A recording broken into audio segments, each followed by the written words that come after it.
بەهۆی ڕۆتیناتی وەزارەتی دارایی حکوومەتی ماوە بەسەرچوو هەموو مانگێک ئامادەکردنی لیستی موچە دوا دەکەوێت و بەو هۆیەوە فەرمانبەران بە چەندین ڕۆژ درەنگتر موچە وەردەگرن. سەرەتاکانی مانگی ئادار وەزارەتی دارایی هەرێم لە ڕاگەاندراوێکدا ئاماژەی بەوە کرد کە دەبێت بە پێی گشتاندن و ڕێنمایی لە دوای دەی هەموو مانگێک راپۆرتی تەرازووی پێداچوونەوەی مانگانە ئامادە بکرێت. ئەمەش بە مەبەستی دیاریکردنی پشکی گەنجینەی فیدراڵی لە داهاتی نانەوتی هەرێمی کوردستان و ناردنی بۆ وەزارەتی دارایی حکوومەتی فیدراڵ لە نزیکترین کاتدا.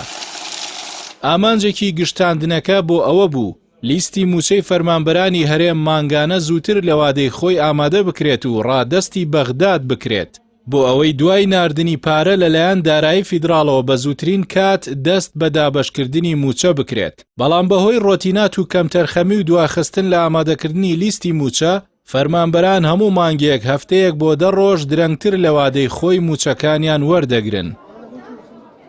ئێستا وەزارەتی دارایی حکوومەتی ماوە بەسەرچوو باس لەوە دەکات بۆ ئامادەکردنی لیستی موچە سیستمی پەیڕۆڵ پەیڕەو دەکات.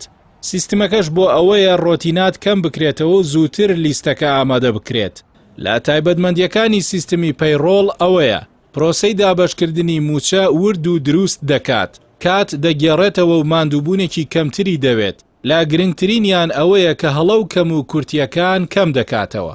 بە پێی توێژینەوەکان سیستمی پەیڕۆڵ دەتوانێت بە ڕێژەی لە 180 کات بۆ ئەو کۆمپانیا و بازرگانیانە بگێڕێتەوە کە پەیڕەوی دەکەن.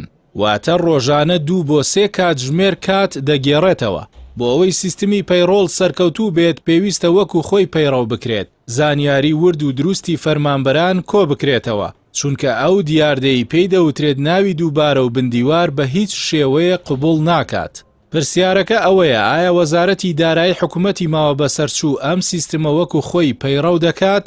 ئەگەر دەتوانێت جێبەجێ بکات بۆچی ڕۆتینات و دواخستن وەکو خۆی ماوە؟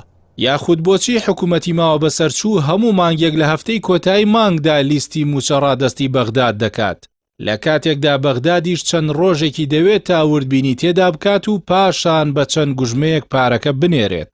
هاوڵاتیان و فەرمانبەران پێیان وایە حکوومەتی ماوە بەسەرچووی هەرێم و وەزارەتی دارایی کەمتەرخەمن لە زوو ئامادەکردنی لیستی موچە و پاکردنەوە و ناردنی بۆ بەغداد لە وادەی خۆیدا و نایەنەوێت کێشەی موچە چارەسەر بێت. تاکو هاوڵاتیان و فەرمانبەران بەردەوام ترسیان لەوە هەبێت کە بژێوی خۆیان و ماڵ و منداڵیان وەکو چەکێک بەدەست حکوومەتی ماوە بەسەرچووەوە ماوە و هەر کات بیەوێ دەتوانێت بە بارمتە بیگرێت.